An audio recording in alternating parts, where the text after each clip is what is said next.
Amém. Eu saúdo a igreja com a graça e a paz do Senhor Jesus. Amém. Vamos estar abrindo nossas Bíblias lá no livro de João, capítulo 6, a partir do versículo 22. Hoje nós vamos falar um pouco sobre Jesus, o pão da vida, o título dessa palavra. Amém?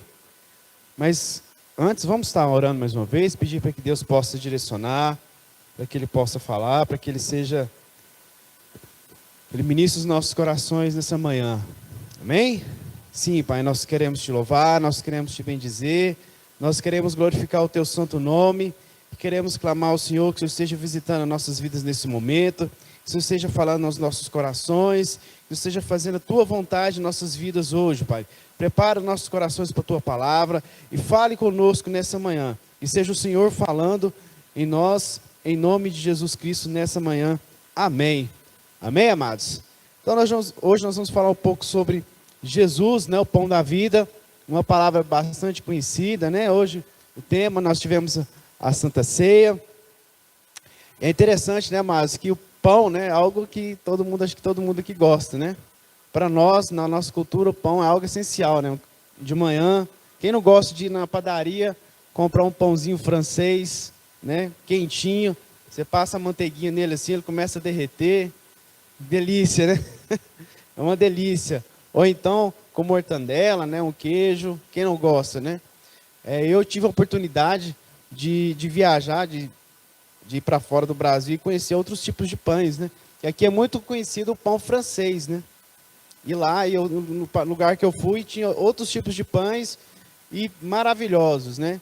Tem o pão também que é o que a gente chama de pão caseiro, tem vários tipos de pães. E na nossa cultura é muito importante para nós, né? Nosso sustento, né? Nossa manhã. E nesse período aqui também o pão tinha uma importância muito grande, né? Tinha o pão asno, né? Que era o ásmico, que era um pão, a fabricação dele bem caseira, sem fermento, né? Uma fabricação caseira muito utilizada no período, né? Que era usado com alimento, tinha importância muito grande na cultura das pessoas, né, do povo de Israel naquele momento, né? E é interessante que Jesus, ele na sua passagem, né, ele se apresenta, né, justamente no livro de João, ele se apresenta como o pão da vida, mas não só. Ele se apresenta de outras formas, utilizando várias metáforas. Ele utiliza pão da vida, está lá no capítulo 6, versículo de 35, 41, 48 e 51. Ele também se apresenta como luz do mundo, né? Diz, eu sou a luz do mundo, lá no capítulo 8, versículo 12.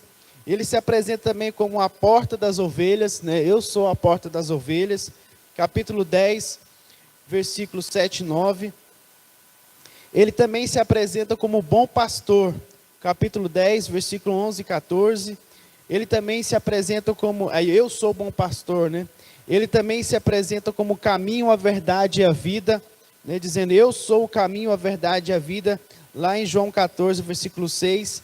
Ele também se apresenta como a videira verdadeira. Eu sou a videira verdadeira, capítulo 15, versículo 1 e 5. E é interessante que,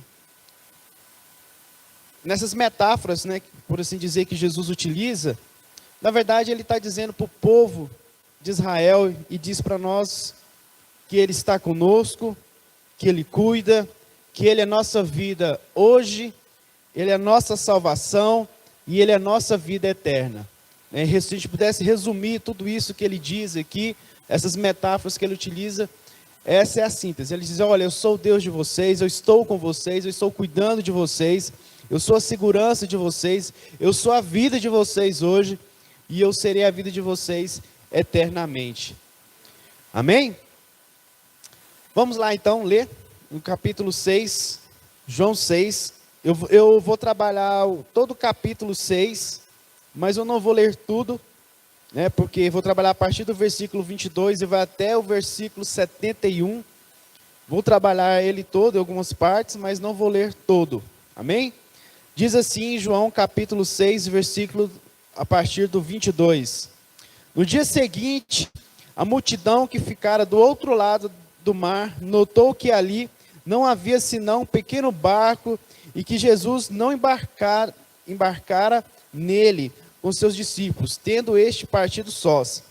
Entretanto, outros barquinhos chegaram a Tiberíades, perto do lugar onde comeram o pão, sendo o Senhor dado graças. Quando, pois, viu a multidão que Jesus não estava ali, nem os seus discípulos, tomaram os barcos e partiram para Cafarnaum à sua procura. E tendo encontrado do outro lado do mar, lhe perguntaram: Mestre, quando chegaste aqui? Respondeu-lhes Jesus: em verdade vos digo, vós me procurais, porque vistes, não porque vistes sinais, mas porque comestes dos pães e vos fartastes. Trabalhai não pela comida que perece, mas pela que subsiste para a vida eterna, o qual o Filho do Homem vos dará, porque Deus, o Pai, o confiou com seu selo. Dirigiram-se, pois, a ele, perguntando: que faremos para realizar as obras de Deus? Respondeu-lhes Jesus: a obra de Deus é esta, que creais naquele que por ele foi enviado. Então lhe disseram eles: que sinal fazes para que vejamos e creiamos em ti? Quais são os teus feitos? Nossos pais comeram maná no deserto, como está escrito: deu-lhes a comer o pão do céu. Replicou-lhes Jesus: em verdade vos digo, não foi Moisés que vos deu o pão do céu. O verdadeiro pão do céu é meu Pai que vos dá. Pois o pão de Deus é o que desce do céu e que dá vida ao mundo. Então lhes disseram: Senhor, dai-nos sempre deste pão. Declarou-lhes, pois, Jesus: eu sou o pão da vida. O que vem a mim jamais terá fome. O que crê em mim jamais terá sede. Porém, eu já vos disse que, embora me tenhais visto, não credes. Por aquele que meu Pai me dá... Por aquele que meu Pai me dá, esse virá a mim. E não vem a mim, de modo nenhum lançarei fora. E o que vem a mim, de modo algum lançarei fora. Porque eu desci dos céus, não para fazer a minha própria vontade, e sim para fazer a vontade daquele que me enviou.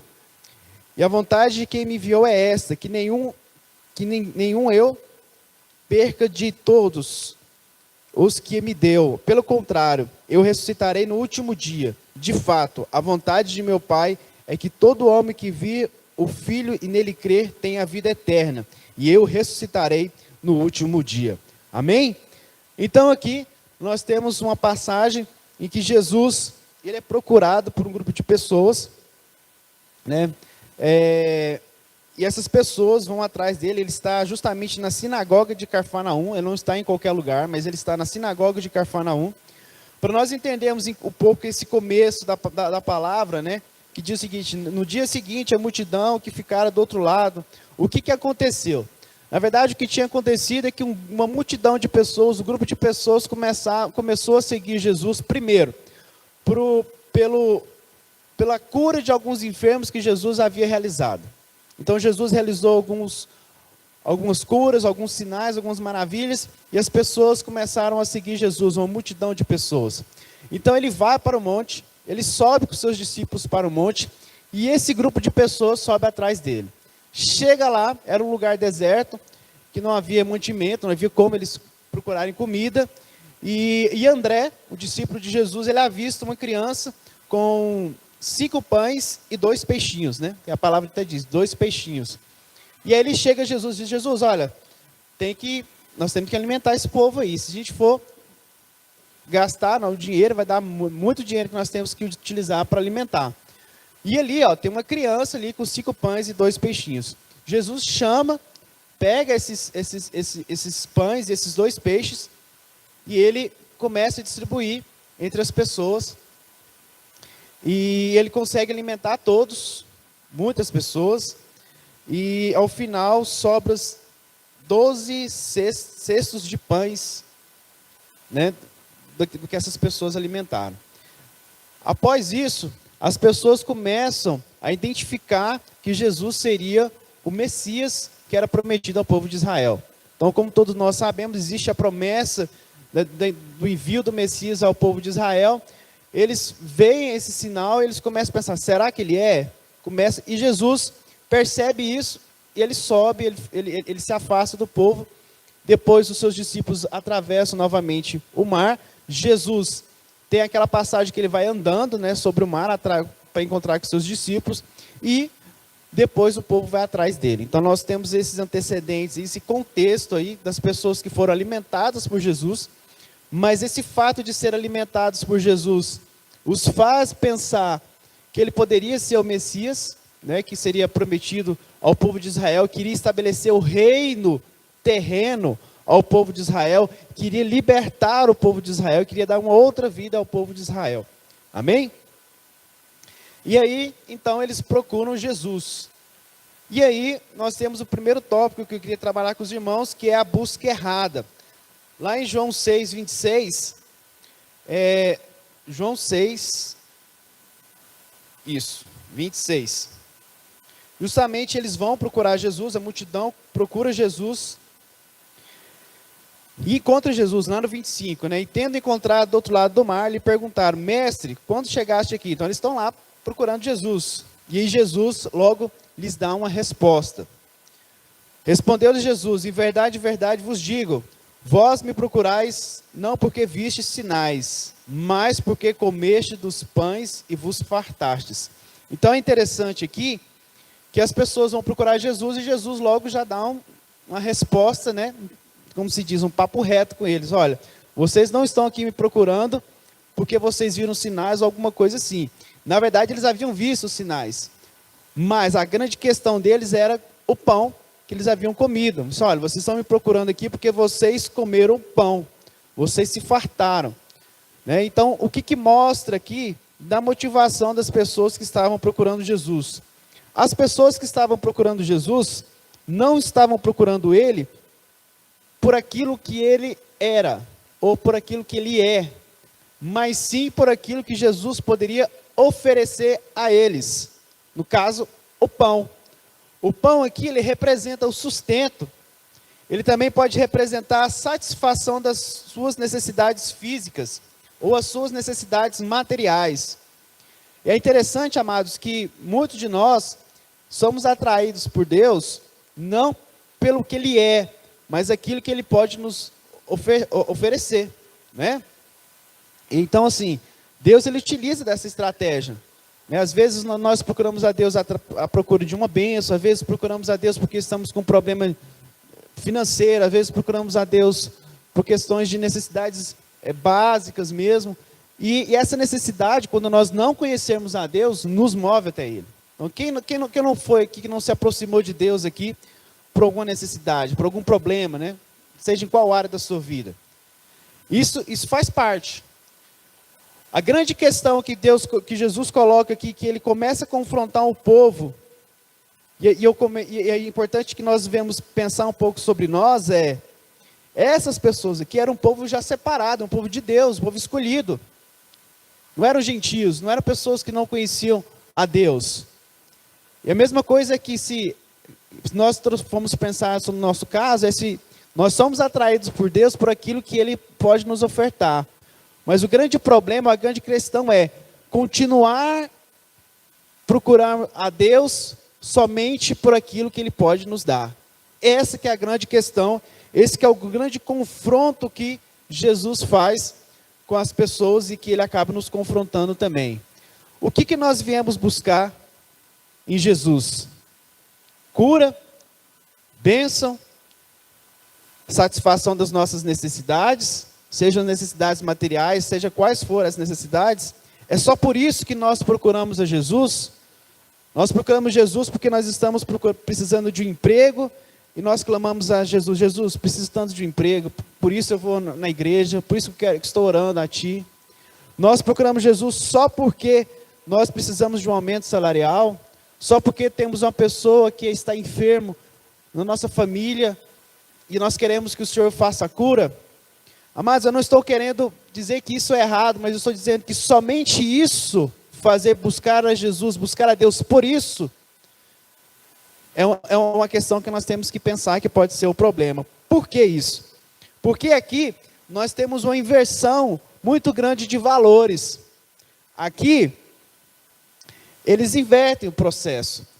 Quando eles procuram a Jesus por causa do pão, eles estão dizendo que o que é mais importante não é Jesus. O que é mais importante é o pão. Então o pão passa a ser, vamos falar um pouco forte isso, mas é fato que é isso. O pão passa a ser o fim e Jesus passa a ser o meio. Ou seja, Jesus é aquele que eu utilizo para chegar no que eu quero, que é o pão. Né? Como, aí tem um pregador que eu vi uma pregação aqui que diz o seguinte, aí Jesus passa a ser o padeiro, né? Jesus não é um pão mais, ele é o padeiro, aquele que faz o pão. Aí ele até brinca, fala assim, ó, quem nunca foi na padaria, quem é que foi na padaria para trás do padeiro? A gente não vai atrás do padeiro, a gente vai atrás do pão, né? De preferência o pão quentinho, pão gostoso, né? E aí acontece aqui que eles começam a fazer a inversão. E o que é mais grave nisso é que o pão passa a ser objeto de adoração, porque passa a viver pelo pão. Eu passo a fazer pelo pão. Então o pão passa a ser o meu Deus e Jesus passa a ser uma outra coisa que não é Deus. Ou seja, eu coloco o pão, coloco a minha necessidade no lugar de Deus. Então aqui é algo grave que acontece, que nos faz a pensar, porque essa busca dessa satisfação que eles estão buscando, que aqui é satisfazer a sua fome, eles acabam mudando e fazendo inversão de valores, colocando o produto como Deus e retirando Deus, no caso Jesus, da sua função de Deus. E aí é uma questão que a gente tem que se pensar, tem que refletir, porque será que nós também não estamos fazendo isso? Estamos colocando as nossas necessidades como objeto da nossa adoração e utilizando Jesus apenas como meio para que a gente venha alcançar esse produto? Será que nós não estamos deixando Jesus de lado, mesmo indo à casa do Pai, mesmo procurando a Deus, mesmo orando, mas deixando Jesus de lado para buscar aquilo que nos satisfaz? Nós vivemos num período, amados, da humanidade que o homem busca muito a sua satisfação. Acho que nunca na história da humanidade o homem buscou tanto a sua satisfação. E isso é um grande risco para nós. Porque às vezes nós achamos que nós estamos buscando a Deus, estamos fazendo a vontade de Deus, mas nós acabamos criando um certo Deus, e esse Deus é o quê? É justamente satisfazer o nosso eu, o nosso ego, a nossa vontade, ou até a nossa necessidade. Então essa é a primeira questão, o primeiro ponto, né? Seguindo aqui, logo, no versículo 27 e 28, o que Jesus vai fazer? Ele vai fazer um alerta para aquele povo. Ele vai dizer o seguinte: trabalhai não pela comida que perece, mas pela que subsiste para a vida eterna, o qual o Filho do Homem vos dará. Porque Deus o Pai o confirmou com o seu selo. Dirigiram-se a ele perguntando, eles vão perguntar para ele. Então o que Jesus fala? Jesus tenta tirar a venda que estava nos olhos daquelas pessoas. Olha, vocês estão vindo aqui atrás do pão, atrás de algo que é físico, algo que perece, algo que é relacionado às suas necessidades. Mas o que eu tenho para oferecer para vocês é algo que é superior, é algo que é melhor, algo que está no plano acima, né? Então aqui ele confronta o povo com o pão físico com o pão espiritual, por assim dizer. Na verdade, o confronto que Jesus faz aqui é justamente que o povo estava atrás de um reino que iria ser estabelecido na terra, de um Messias, de a promessa de um Messias, que iria estabelecer um reino na terra, queria salvar o povo de Israel do cativeiro, né, de Roma, de outras civilizações que eles passaram, e estabelecer um reino que os desse liberdade. Mas Jesus estava dizendo, olha, vocês estão atrás de um reino físico, mas o que eu ofereço para vocês é um reino espiritual. O que eu ofereço para vocês é o pão espiritual, é um reino espiritual. O que Jesus estava fazendo aqui, nada mais, nada menos do que anunciando a eles que havia um reino que não era deste lugar, que o reino dele não era daqui, era um reino espiritual. E isso também é algo muito forte para nós. Porque se nós ficarmos correndo atrás daquilo que é físico, daquilo que é material, isso é perene. Isso passa. A nossa necessidade de hoje vai ser totalmente diferente da nossa necessidade daqui uma semana. Né? teve um tempo que o pessoal do meu serviço mandou uma charge, né, para a gente, né, uma meme, que tinha uma figurinha de um rapaz que ele tinha uma bicicleta, sonhava ter o carro. Aí no momento seguinte ele ganhava um carro, aí com aquele carro que ele ganhava, ele sonhava ter outro carro, maior, mais chique. Depois tinha outro carro até chegar no helicóptero. Ou seja, a gente nunca vai ficar satisfeito com as questões materiais. Se a gente vive numa casa simples, se alimenta de uma forma simples, nossa, meu sonho é ter uma casinha melhor. Quando ganha aquela casinha melhor, nossa, acho que o meu sonho agora é ter uma outra. E a gente vai sempre aumentando. Não estou dizendo que isso é problema, não, mas o que eu estou querendo dizer é que as nossas necessidades materiais, as nossas necessidades de hoje, que são desse mundo aqui, elas são perenes, elas mudam. Você soluciona a necessidade hoje, amanhã já tem outra. Você soluciona aquela necessidade do outro dia, já tem outro. Ela não passa, ela sempre vai mudando, né? Na verdade, ela é passageira, né? E o que Jesus estava oferecendo aqui ao povo era algo que era eterno. O que ele nos oferece é algo que é eterno, algo que não passa. E o que acontece?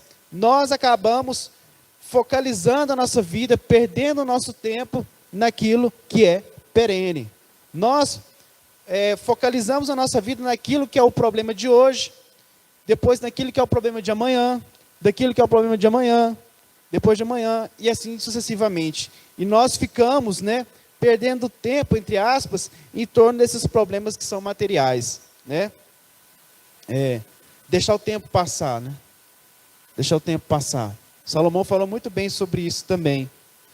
Então é algo para nós pensarmos. Será que nós temos que focalizar todos os nossos esforços naquilo que é perene, naquilo que é físico, naquilo que é material, ou naquilo que vai ser eterno? Ou naquilo que não se perde? Ou naquilo que fica para a eternidade? É isso que Jesus nos oferece, isso que Jesus nos chama para pensar. E no versículo 28 e 29 diz o seguinte, né? Dirigiram-se, pois, a ele, perguntando: que faremos para realizar as obras de Deus? Então o povo, quando Jesus confronta o povo já logo, e aí, o que a gente tem que fazer?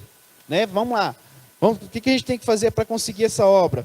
E Jesus responde: a obra de Deus é esta, que creiais naquele que por ele foi enviado, né? Ou seja, que creiais em Jesus. Essa é a grande obra.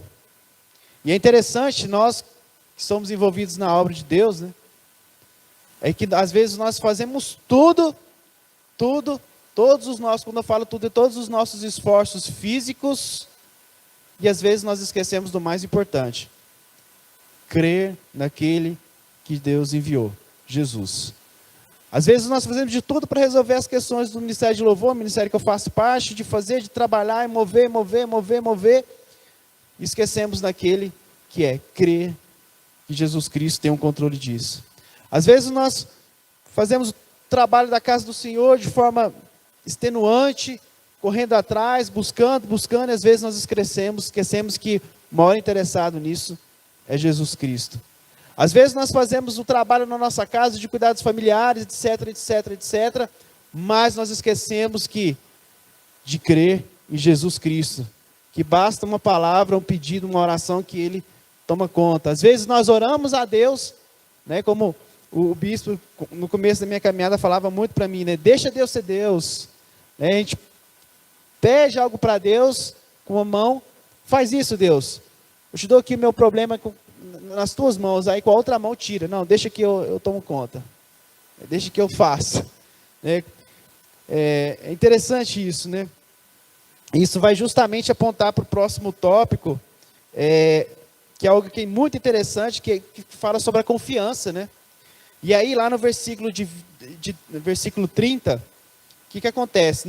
Continuando o diálogo, o povo diz o seguinte: então, e disseram eles: quais sinais que vejamos e creamos em ti? Então eles começam a perguntar para Jesus: olha, quais foram os sinais que você fez, que o Senhor fez, para que nós viemos acreditar? Aí eles continuam: olha, os nossos pais comeram maná no deserto, ou seja, eles comeram o pão de Moisés.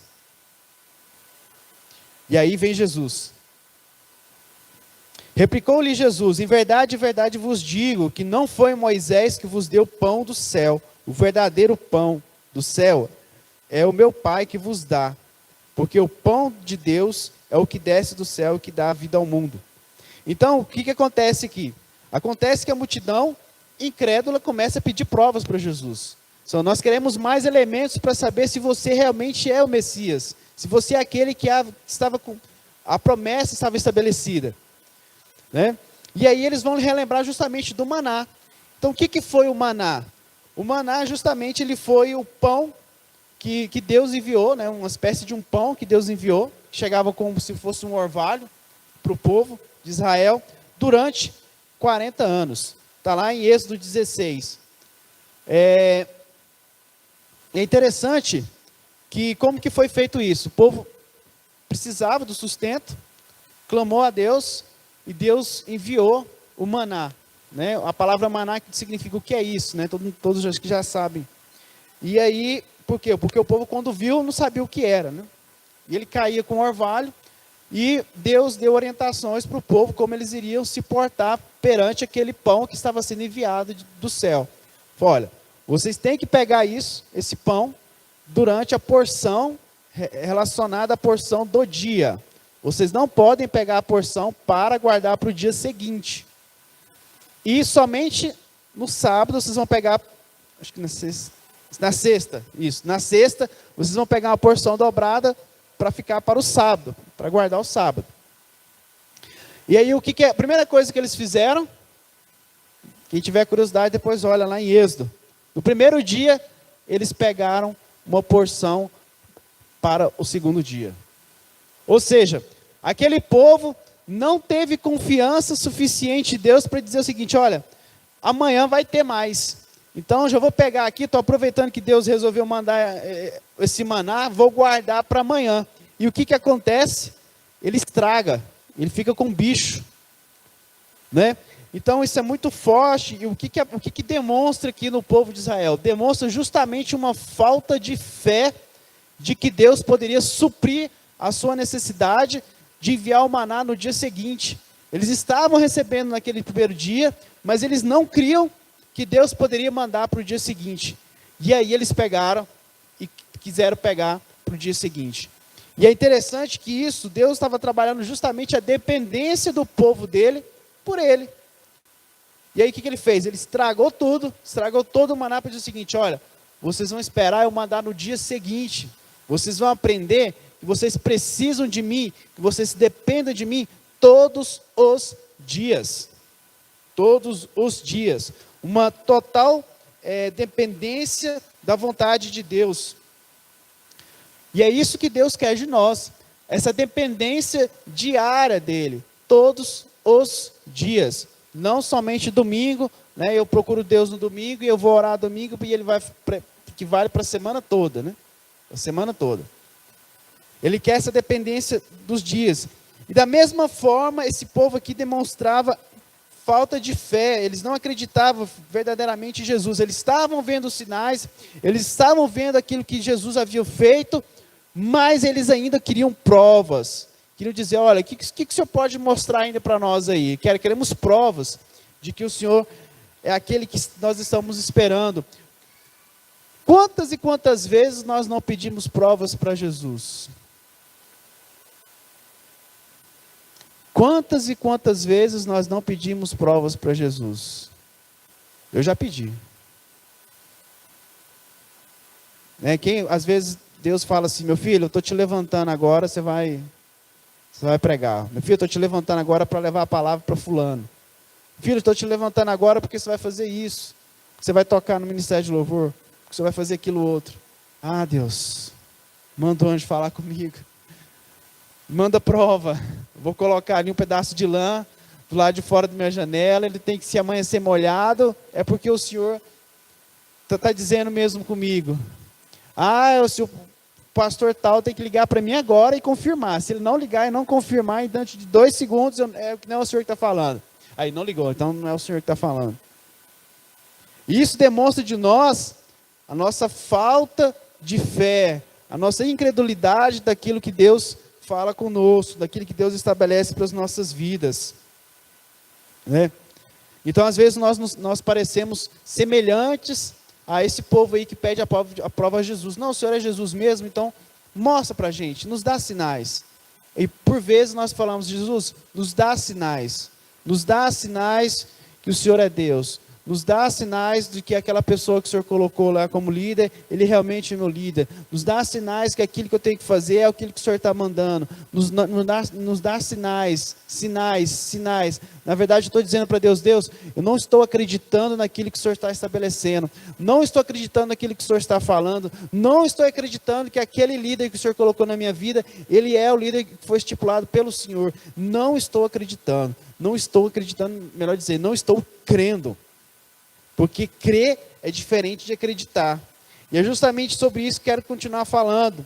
Lá no versículo 34 e 35, Jesus ele vai afirmar que ele é o pão da vida. Ele diz o seguinte: Então lhe disseram, Senhor, dá-nos sempre desse pão. Aí Jesus responde, declarou-lhes, pois Jesus, eu sou o pão da vida.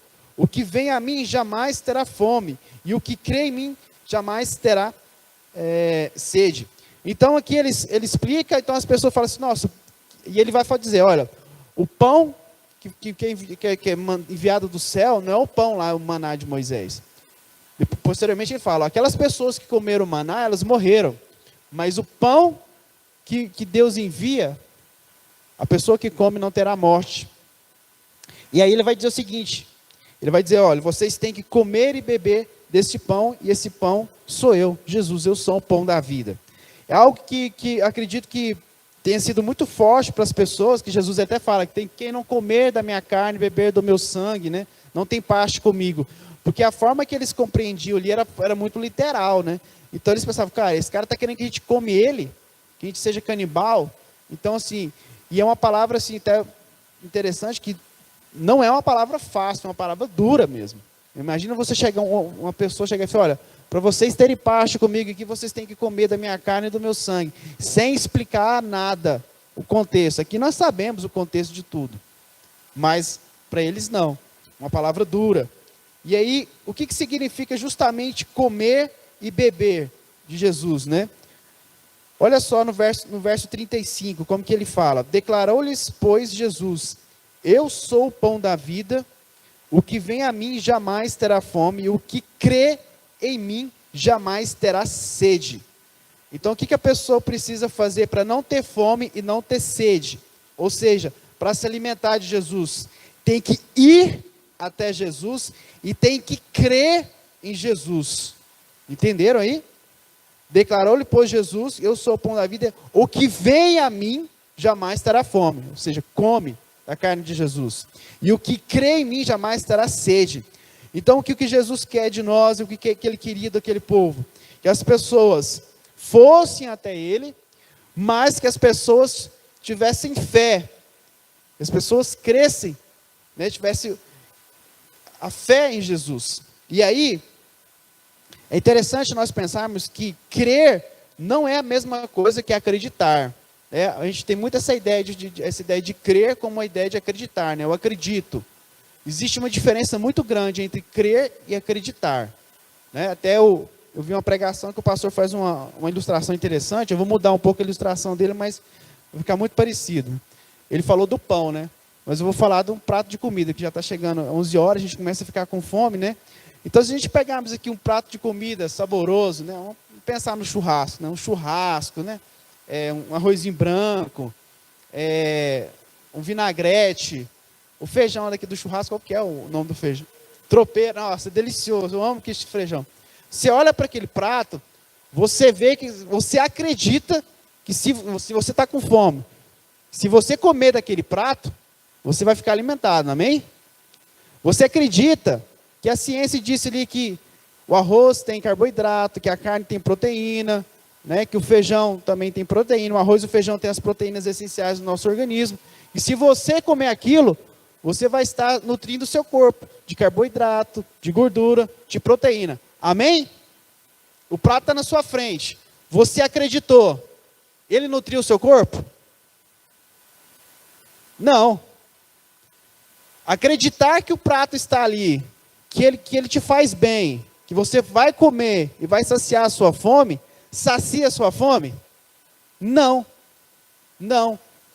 Isso é acreditar. Diferente de crer.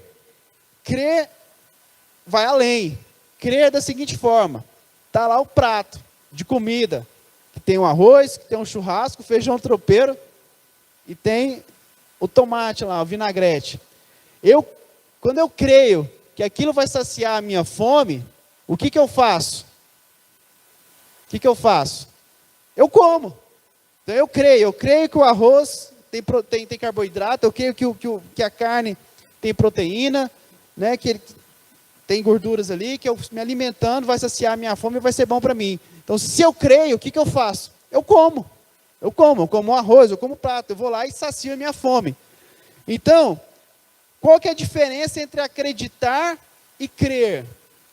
Quando eu acredito, eu acredito. Agora, quando eu creio, eu acredito e eu realizo uma ação sobre aquilo que eu acreditei. Ou seja, eu acreditei que a comida me faz bem, então eu vou lá e como essa comida. Então, crer vem sempre relacionado a uma ação. Então, se você fala assim, eu acredito que Jesus pode curar a minha dor de cabeça. Aí você corre atrás de outros meios para curar sua dor de cabeça, talvez você só acredita, você não crê. Estão entendendo aí? Eu não estou dizendo que você não tem que usar medicação, mas eu estou só apenas dando um exemplo aqui. Inclusive, creio que Jesus pode usar os médicos, os remédios para curar nossas doenças aí, nossas enfermidades, amém? Mas o que eu estou dizendo não tem como dizer que nós temos fé se nós não temos uma ação. Ali o povo acreditava que Jesus era Messias, mas somente os discípulos tinham fé. Eles criam que Jesus era o Messias. Depois a gente vai ver isso, se a gente continuarmos a ler.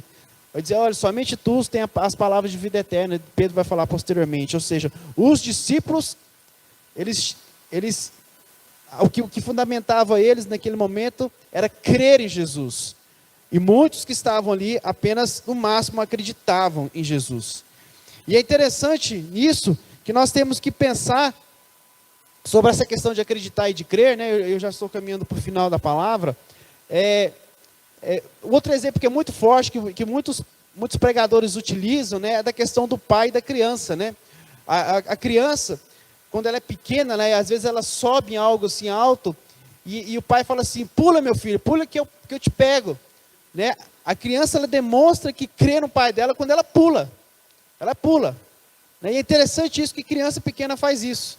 Né? Criança pequena não desenvolveu muito a questão do medo, né? Às vezes ela sobe no lugar, ou até o pai coloca para brincar a criança no lugar alto, e fala assim, pula que eu te pego. E ela vai lá e salta, ela pula, ela demonstra que crê, ela sabe, ela tem certeza que o pai dela vai pegar ela. E ela se lança ali. O que Jesus quer de nós aqui? É justamente Jesus, ele é como o pai que está aqui, chamando, e nós estamos acima, ele está dizendo, pula, eu estou aqui, eu vou te segurar. Ele estava dizendo aqui para essas pessoas que estavam procurando eles, olha, creiam em mim, pulam em mim, venham até mim, que eu não vos vou lançar fora, venham até mim. Vocês estão olhando, vocês estão observando, vocês estão até acreditando, mas vocês não estão crendo. Pulam até mim. Às vezes Jesus, ele quer que nós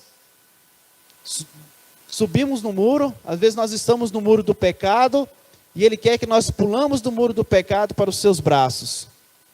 Que nós pulamos do muro do adultério, que nós pulamos do muro da mentira, que nós pulamos do muro da prostituição, que nós pulamos do muro da impureza, que nós pulamos do muro da lascívia, que nós pulamos do muro da idolatria, que nós pulamos do muro da feitiçaria, que nós pulamos do muro da inimizade, das porfias, da ira, das pelejas, das dissensões, das heresias, das invejas, dos homicídios, da glutonaria. Dizemos, olha, nós não queremos mais isso. Isso está aqui nos fundamentando, mas nós queremos lançar no seu braço, porque os seus braços nós estaremos livres do pecado. E às vezes o que tem nos faltado é justamente isso, abandonar o pecado e lançar e cair nos braços de Cristo. É isso que Ele quer de nós. É que nós devemos crer que com Jesus Cristo nós não precisamos dos pecados. Eu não preciso mais adulterar a minha esposa, constituir. Com Jesus Cristo eu não preciso mais de lascívia. Com Jesus Cristo eu não preciso mais de amuletos, de coisas que me afastam dele e que eu acho que isso é necessário para a minha vida. Que com Jesus Cristo não preciso mais de homossexualidade. Quem me define é Jesus Cristo, como foi falado. E Ele diz quem nós somos. Nós somos filhos amados por Deus. E às vezes nós ficamos presos nisso, nesse muro que nós construímos, que nós subimos, muro da carne, o muro do pecado, e lá ficamos. E nós não nos lançamos a Ele. E Ele que foi relembrar aquilo que Jesus fez por nós, né, na ceia. Ele quer justamente que nós tenhamos parte com Ele no sacrifício que foi feito no Carvalho. E quando Ele disse então, venham, sacrifício comigo que foi feito no Carvalho. Tenham parte desse sacrifício. E é por meio desse sacrifício que vocês ficam livres do pecado. Você quer ficar livre do pecado, meu querido? Se lance nos braços de Cristo. Se lance nos braços de Cristo. E para finalizar, quero trabalhar com os irmãos. Dois fatores que nos impedem, impediu as pessoas aqui que seguiram Cristo, acredito que nós não vai nos impedir, comer do pão da vida. Vamos lá no versículo 42, eu não cheguei a ler. Diz assim, eu vou ler o 41 e 42. Murmuravam, pois, dele os judeus, porque dissera, eu sou o pão que desce do céu. E diziam, não é esse Jesus, o filho de José? Acaso não lhe conhecemos o pai e a mãe? Como, pois, agora diz, desci do céu? O que esse povo justamente estava fazendo aqui? Eles estavam estabelecendo uma relação de familiaridade com Cristo. Eles conheciam Jesus Cristo pelas redondezas. Eles sabiam que Jesus estava por ali. Eles já viram Jesus, às vezes até cruzaram com Jesus e conversaram com Jesus. Eles eram familiares com Jesus. O que eu quero dizer em relação a ser familiar? Não é em relação à família em si. Mas assim, você tem uma certa convivência com a pessoa que te leva a ter um valor deturpado sobre aquela pessoa. Então, às vezes, por exemplo, você começa a admirar uma pessoa, você conhece a pessoa é linda, mas quando você começa a ver, você encontra com ela aqui e ali, você acha que aquela é só mais uma pessoa. Ou então, quando alguém, um conhecido nosso do bar ali, acontece algo extraordinário, a pessoa passou no vestibular, a pessoa conseguiu algo, mas fulano, aquele cara lá vive direto jogando bola ali. Ou seja, você não conhece nada da pessoa, você vê a pessoa por ali, e por ver de forma ocasional, você julga que aquela pessoa não é nada. Percebam que às vezes essa ideia de familiaridade dá essa falsa impressão, e a gente começa, a pessoa perde valor, a pessoa não tem valor para você. E aí quando acontece alguma coisa, né, que é importante ali, até mesmo dentro de casa, né, não, meu filho vai ser médico, mas seu filho vai ser médico? Mas peraí, mas ele não estava aí brincando, né? A gente passa a não acreditar. Então essa ideia de familiaridade, eles também tinham, eles viam Jesus por lá, passeando, andando, brincando, né, quando era criança. Assim, Jesus, eu conheço a família dele, eu conheço de onde ele é. Não, ele não. E o que justamente faltava a essas pessoas, se eles tinham familiaridade, eles não tinham uma coisa que era diferente, era intimidade. Intimidade é diferente de familiaridade. Se eles tivessem intimidade com Cristo, eles acreditariam em Cristo. Quem tinha intimidade com Cristo? Eram os discípulos de Cristo. Eram aqueles com que Cristo estava andando lado a lado. Ter intimidade não é ser familiar. Familiar é quando você sabe algo sobre alguém por ouvir falar. Então eu vejo o pastor Guido, não conheço, mas eu vejo ele por aqui. O pessoal fala assim, não, o pastor Guido, não, ele é assim, assim, assim. Aí você começa a acreditar. Você não conhece ele de verdade, você não conversa com ele. Então o que falar dele, você acredita. Não, o pastor Guido torce para o Flamengo, então você não tem que dar confiança para ele não. Você, pô, é mesmo, não vou dar confiança não. Torcedor do Flamengo. E aí vai. Então, É diferente se eu começar a estabelecer uma relação com ele. Se eu chego nele, ó, pastor, eu quero te conhecer, como que o senhor é, como que é o seu dia a dia, começo a andar com ele, começo a estabelecer uma relação de intimidade com ele.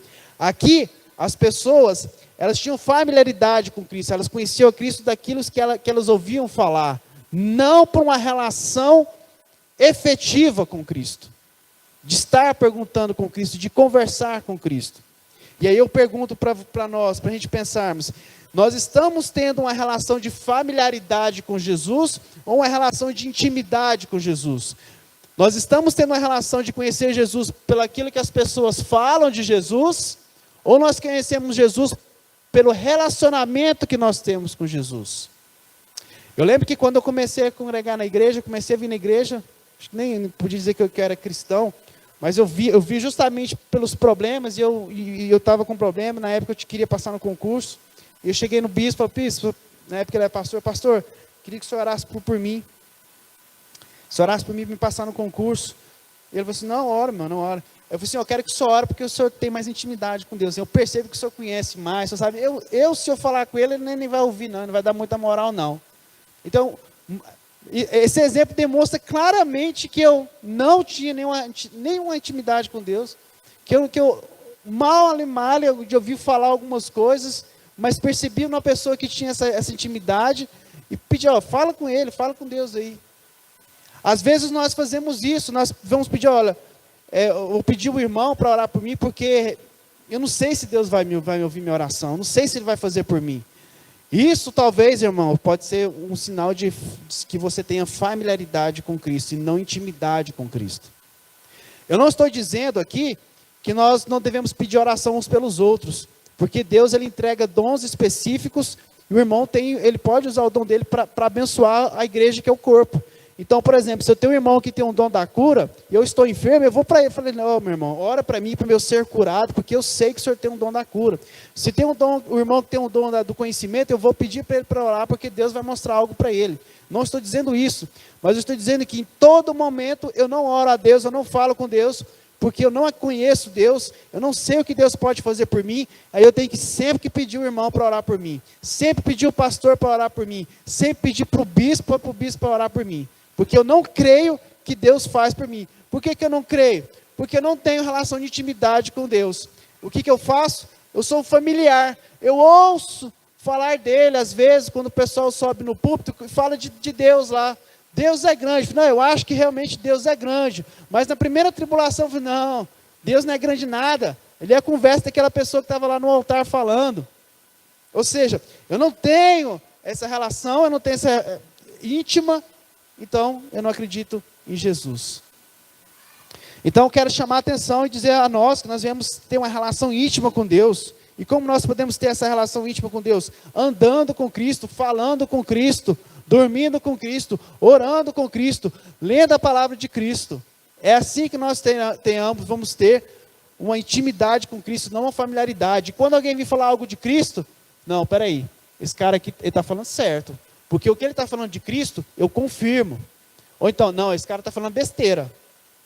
E o que mais tem, amados, é gente falando besteira sobre Cristo, ainda mais na internet. Aí eu não estou falando de pregador, não, estou falando de modo geral. A igreja ela está sendo atacada, Jesus está sendo atacado, né? Ele não precisa de defesa, mas ele está sendo atacado. E às vezes, muitos dos ataques que Jesus sofre, né, é de mentiras. E nós vamos saber que é mentira se nós conhecermos efetivamente quem é Jesus. Se a gente não conhecer, passa batido. É mesmo, Jesus não cura não. Eu achava que curava, mas como eu não tenho relacionamento com Cristo, está dizendo que ele não cura, então não cura. Ou então, não, eu estava numa igreja, mas apareceu um pastor na outra igreja descendo fogo, um monte de coisa ali. Ele não fala que faz por Jesus não, ele diz que faz por um anjo ali, mas está fazendo. Se está fazendo... A Bíblia está dizendo aqui que eu acho que parece que fala, que faz, né, que o anjo também faz, eu não li direito, mas eu vou atrás dele, porque eu vejo sinais e maravilhas naquele lugar. Ou seja, você não tem relacionamento com Jesus Cristo, você não conhece Jesus Cristo. Por isso você segue qualquer vento de doutrina. Por fim, lá no versículo 60, vai de 60 adiante, tem outra questão e eu já finalizo a palavra. Muitos dos seus discípulos, tendo ouvido tais palavras, disseram, duro é esse discurso, quem o pode ouvir? Mas Jesus, sabendo por si mesmo que eles murmuravam a respeito de suas palavras, interpelou-as. Isso vos escandaliza? Será que, pois, se virdes o Filho do Homem subir para o lugar onde estava? O Espírito é o que vivifica e a carne para nada aproveita. As palavras que eu vos tenho dito são Espírito e são vida. E aí ele continua, né? Mas aqui, olha só, o que os discípulos falam ali, né? As pessoas falaram ali, olha, essa palavra é dura.